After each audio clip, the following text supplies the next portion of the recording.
కార్తీక పౌర్ణమి రోజు ముందుగా ఉదయాన్నే లేచి తలస్నానం చేసి మీకు వీలైతే ఉదయాన్నే లేదంటే సాయంకాలం శివాలయానికి వెళ్ళి అక్కడ ముందుగా దేవుడిని దర్శించుకొని మీరు దీపాలు వెలిగించుకోవడానికి ఒక ప్రదేశాన్ని చూసుకోవాలి.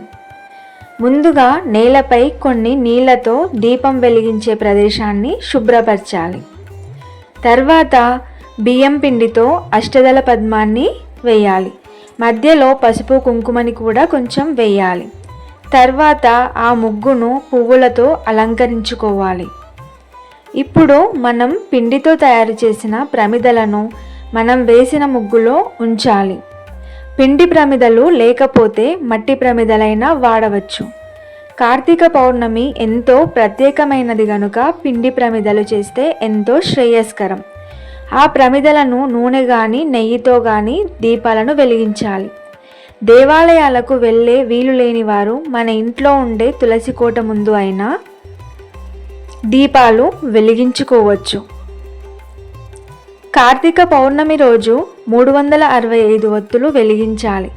దీని అర్థం ఏమిటి అంటే, ఏ కారణం చేతనైనా మనం ఇంట్లో ఏ ఒక్కరోజు దీపం వెలిగించకపోయినా కార్తీక పౌర్ణమి రోజు మాత్రం 365 ఒత్తులు వెలిగించామంటే సంవత్సరంలో ఉండే 365 రోజులు కూడా మనం పూజ చేసినట్లే అవుతుంది. అందుకే కార్తీక పౌర్ణమి రోజు 365 ఒత్తులు వెలిగించాలని చెబుతారు.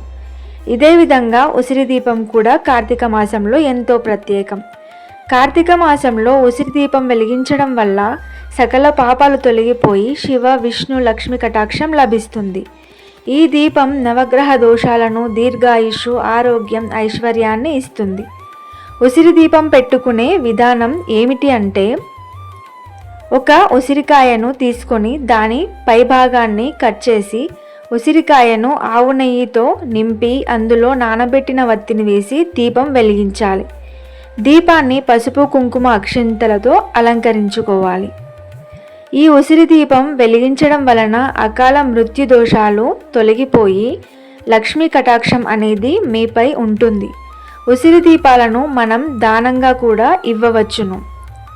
దీపాలు వెలిగించి ఓం నమః శివాయ అని జపం చేయాలి. ఇప్పుడు దీపానికి ధూపం చూపించి మనం తీసుకెళ్లిన నైవేద్యాన్ని సమర్పించాలి. నైవేద్యం సమర్పించాక హారతి ఇచ్చి కళ్ళకు అద్దుకోవాలి. తర్వాత మీకు వీలైతే కార్తీక పురాణం చదవండి. కార్తీక పురాణం చదవలేము అనేవారు ఓం నమః శివాయ అనే మంత్రాన్ని అయినా జపించవచ్చు. కార్తీక పౌర్ణమి అనేది శివకేశవులకు ఎంతో ప్రీతికరమైన రోజు కాబట్టి ఈ రోజున భక్తి శ్రద్ధలతో శివకేశవులను రోజంతా దేవుడి ధ్యానంలో ఉంటూ ఉదయం కానీ సాయంకాలం కానీ దీపాలు వెలిగించడం వల్ల సకల పాపాలు తొలగిపోయి ఆయురారోగ్యాలతో వర్ధిల్లుతారు. ఓం నమః శివాయ.